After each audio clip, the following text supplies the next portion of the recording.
All right, guys, I got a quick video for you today. I'm going to show you how I troubleshoot things in Blender when people give me some information. I had something given to me because they said, I don't know how this isn't working. It's duplicating some things, stuff like that. How do I figure it out? Can I just send you the file and you can have a look at it? Normally, I don't do this. I don't provide this as a service, but it is a friend. Just wanted to check to see how he was doing with what he was working on. So let's see what he's done.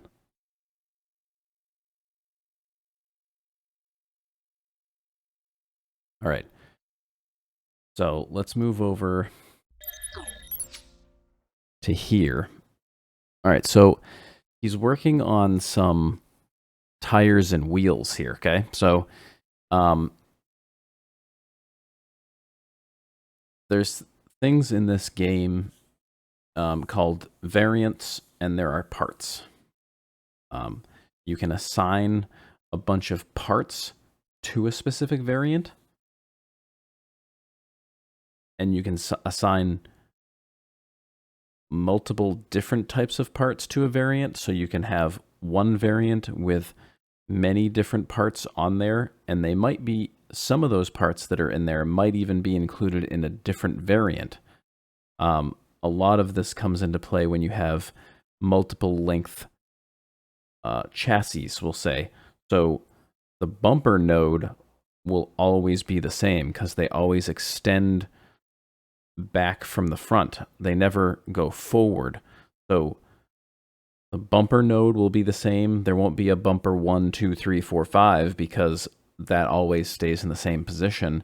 And then they just make the frame longer in the back, and then they change those nodes that need to be in there. So when we look at tires, tires and wheels, they're a specific kind of variant thing that is happening here. So let's take a look at this, right? So you can notice above my head here in the window, you'll see parts R and L, and then variants left and right.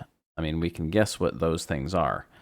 The parts just lead to R, means everything that's in the right variant should also be in the R part. Now, if we go ahead and kind of remove all this from play, and I say, look at these tires that he's got here, and we've got right and left. Now, if I click on the left variant, it's going to come up like this. Now, I think we can see some of the materials, but some of them are black. This one is black. So let's see. Can we remove this and hide? So as you can see, this tire is basically black. There's nothing on the outside of it like Goodyear or Michelin or whatever.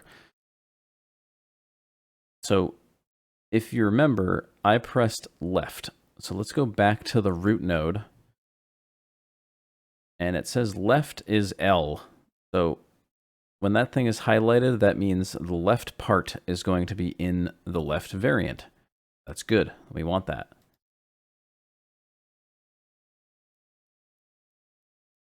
But now watch, if I go back up to the wheels and I press L for left, it makes both pieces show up. And you say, why does it do that? Well, because if you look at the tires, which I'll select up here, notice this particular window right here. Left is assigned to L, right is assigned to R, or vice versa, however you want to think about it. But when I select Alcoa, both left and right are assigned to left, and both left and right are assigned to right. So when he said both the rims are showing in duplicate, that's because he was seeing on the left side of the truck where his left wheel and tire would be, he would be seeing the inside of the right wheel and the outside of the left wheel, both together. And then the same on the right side. So if we do this, and then that, and then we remove the tires, now you can see if you click on the left and then the right, you click on the left shows up without the right, and the right shows up without the left. We've done it. It's all fixed now. Just another little piece that I like to incorporate into looking into different models and why they're not functioning. As you noticed, I was quick to figure out the problem, but mainly because it's something that I've experienced before. Left and right on the tires and wheels is very confusing and difficult to deal with because you have a lot of left, right, and you don't know which side is actually left and which is actually right until you pay attention to the y-axis, and then you can figure that out. But yeah, there's a lot of things working against you, and the fact that it was just a couple of parts and they were listed every time I clicked on the different variants, that led me to where I ended up and where I showed you. I hope that helps you kind of discover a little bit about your technique in troubleshooting what you may have done wrong or what somebody else may have done wrong in their build. Good luck out there. We'll see you for the next one.